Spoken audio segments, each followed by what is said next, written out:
Welcome to Arsenal Kids Podcast.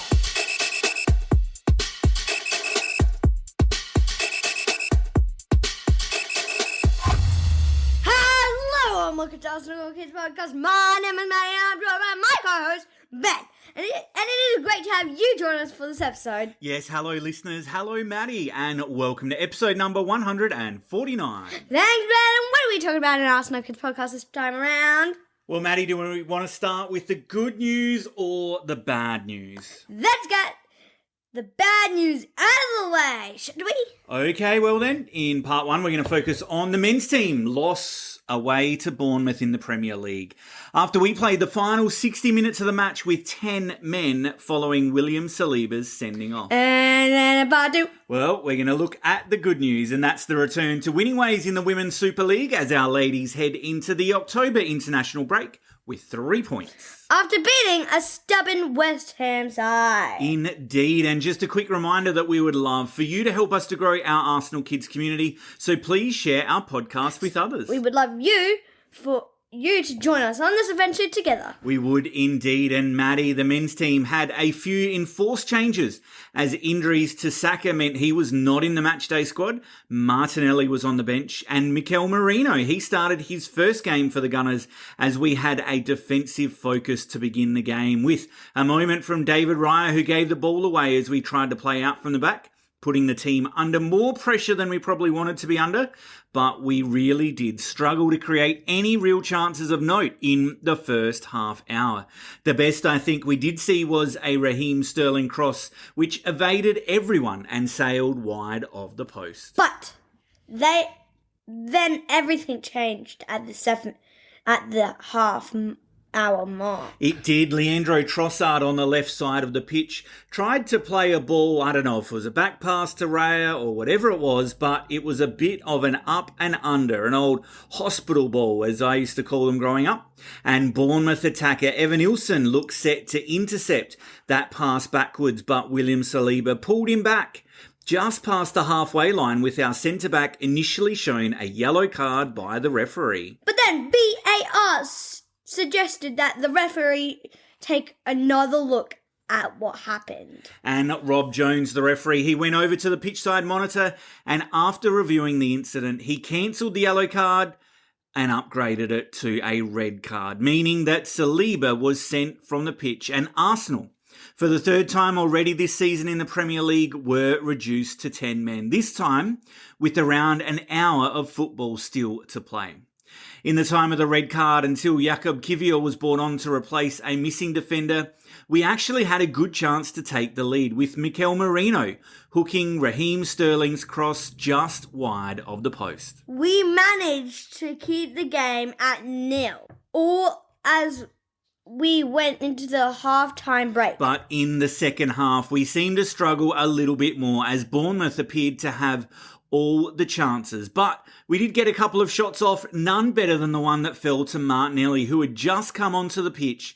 He was played in by Mikel Merino after the Bournemouth keeper gave it away to him, but Martinelli was unable to find the net, his central shot being easily stopped by the keeper. And we were made to pay almost immediately as the ball went out for a Bournemouth corner, and that corner, it reached Christie, who cushioned it into the top left corner and gave the lead to Bournemouth on this occasion. We then pretty much gift them the second goal. As Arteta was preparing to make the change to bring on Gabriel Jesus and Ethan Nwaneri, a Kivior back pass to David Raya didn't have enough on it, and Evan Nilsson again got there before our keeper, who brought down the attacker.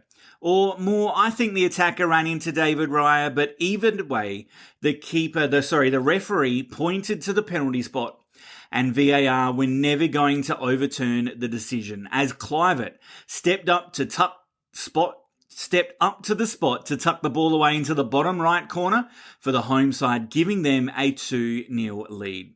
And while our substitutes seemed to create some attacking chances, it was too little and too late to make any real difference, and the team suffered their first defeat of the season, leaving them in third place on the Premier League ladder, 4 points adrift of the first placed Liverpool. And next up for the team, Ben?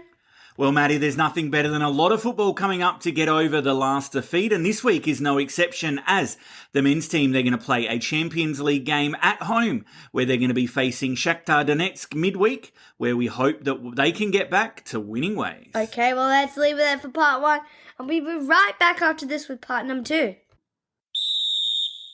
Welcome back, Ben, and let's take some good news then. Sure thing, Maddie. And interim women's head coach Renee Slagers made 2 changes to the team from the last game in midweek as Frida Mornham and Steph Catley came into the squad for Beth Mead and Leah Williamson.